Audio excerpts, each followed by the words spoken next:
آپ ہادیہ ای میگزین مضمون کی آڈیو ریڈ آؤٹ سماعت کر رہے ہیں۔ سامعین السلام علیکم ورحمۃ اللہ وبرکاتہ۔ میں نازیہ عمر ہادیہ کے شمارے نومبر کے مضمون کی آڈیو پروگرام میں آپ کا استقبال کرتی ہوں۔ آئیے ہم اس کا آغاز ہادیہ کے زمرے النور میں درس قرآن سے کرتے ہیں اور اس کی رائٹر قاضی فرزانہ تبسم ہیں۔ اعوذ باللہ من الشیطان الرجیم، بسم اللہ الرحمن الرحیم۔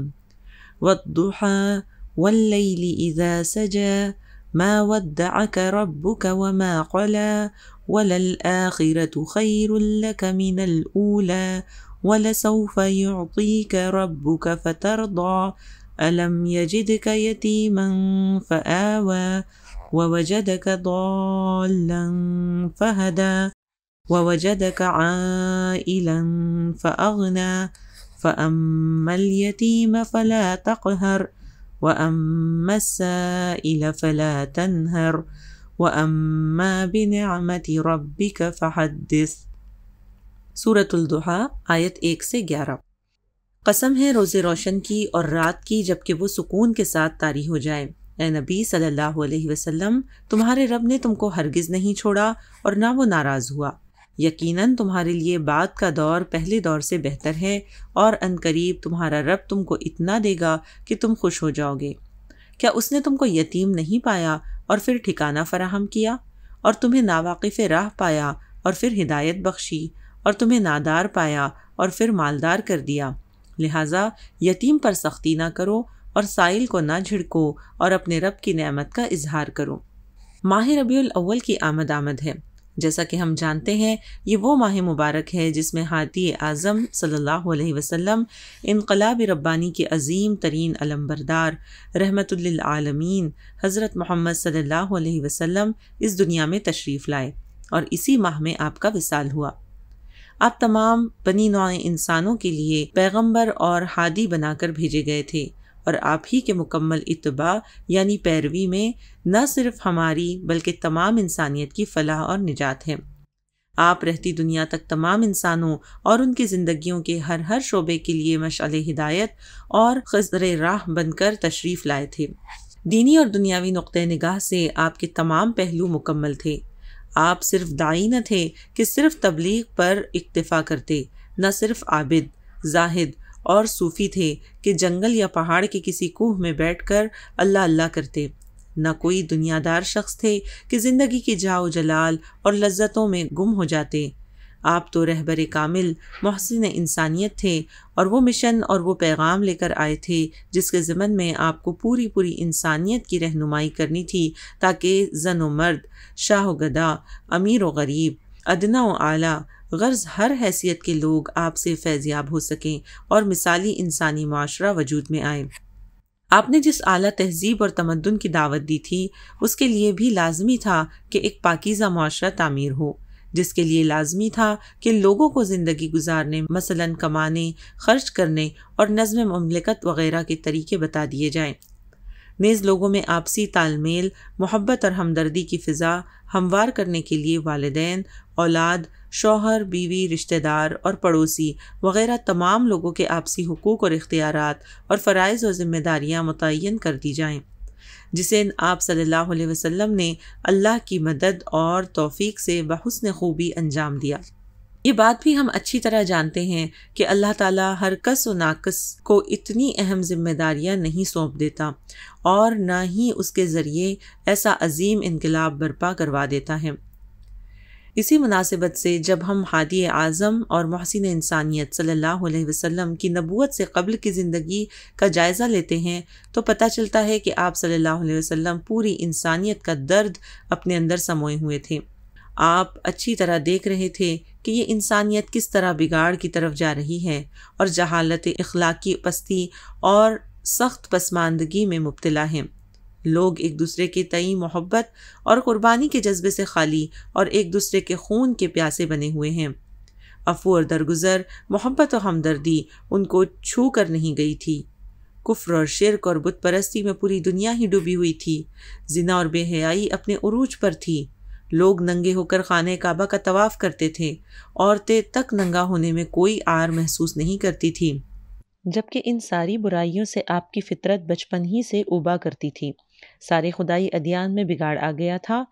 آپ مشرکین عرب، نصارہ، یہود اور مجوس تمام مذاہب کو غلط سمجھتے تھے اور اس حنفیت پر بھی مطمئن نہیں تھے جو عرب کے بعض قائدین توحید میں پائی جاتی تھی۔ یہ ایک مبہم عقیدہ تھا جس میں راہ راست کی کوئی تفصیل نہ تھی، لیکن آپ خود بھی یہ نہیں جانتے تھے کہ راہ ہدایت کیا ہے، جس کے سبب آپ سخت الجھن اور پریشانی میں تھے۔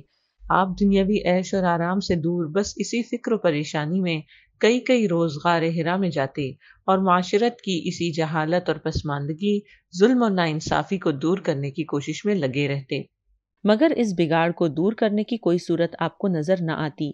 یہ موضوع تفصیل طلب ہے جو فی الوقت ناممکن ہے۔ قرآن کی یہ آیت آپ کی اس حالت کی بہترین عکاسی کرتی ہے، جسے پڑھتے ہی آپ صلی اللہ علیہ وسلم کے قبل نبوت کے خلجان اور پریشانی کا پورا نقشہ ہمارے ذہنوں میں اجاگر ہو جاتا ہے۔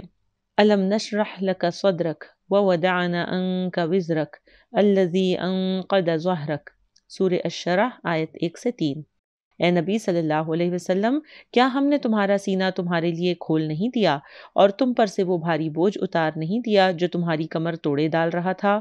یعنی پہلے تو آپ کو راہ راست کا علم نہ تھا، دنیا سے جہالت اور بگاڑ دور کرنے کی کوئی راہ آپ کی سمجھ میں نہ آ رہی تھی، لہٰذا ہم نے تمہیں نبوت عطا کر کے اس خلجان کو دور کر دیا اور وہ راہ راست عطا کر دی جس سے آپ کو کامل اطمینان قلب حاصل ہو گیا۔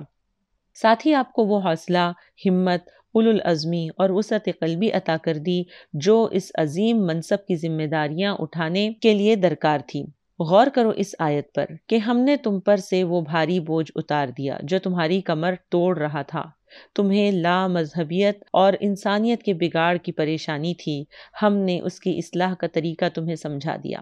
اس بات پر غور کیجئے کہ کیا آج تک کسی انسان کو بچپن ہی سے یہ پریشانی لاحق ہوئی ہے، اتنی زیادہ کہ آپ کی کمر ٹوٹے جا رہی تھی؟ کیا یہ پریشانی دنیا طلبی اور اس کی عیش و آرام حاصل کرنے کے لیے تھی؟ ہرگز نہیں۔ پھر ظاہر ہے کہ اللہ تعالیٰ نے تمام دنیا سے منفرد ایسے فرد کو یہ عظیم ذمہ داری عطا نہ کرتا تو اور کسے کرتا؟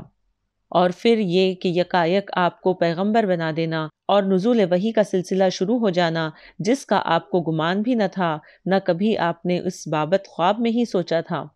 ظاہر ہے آپ کے اعصاب پر یہ بار گراں متحمل نہ ہو پاتا، لہٰذا کچھ عرصے تک نزول وحی کا سلسلہ روک دیا گیا تاکہ آپ کو سکون حاصل ہو جائے، لیکن نزول وحی کا کچھ عرصہ بند رہنا آپ کو پریشانی میں مبتلا کر گیا۔ آپ سخت غمگین ہو گئے۔ جب بھی کوئی صورت نازل ہوتی تو آپ لوگوں کو سناتے تھے، لیکن کچھ عرصے سے مشرکین نے جب دیکھا کہ آپ کچھ سنا نہیں رہے ہیں تو کہنا شروع کر دیا کہ محمد صلی اللہ علیہ وسلم کو ان کے رب نے چھوڑ دیا، ان کا رب ان سے ناراض ہو گیا۔ ابو لہب کی بیوی جمیل نے تو یہ کہنا شروع کر دیا کہ معلوم ہوتا ہے کہ تمہارے شیطان نے تمہیں چھوڑ دیا ہے، نعوذ باللہ۔ اس صورتحال سے حضور صلی اللہ علیہ وسلم شدید رنج میں مبتلا ہو گئے۔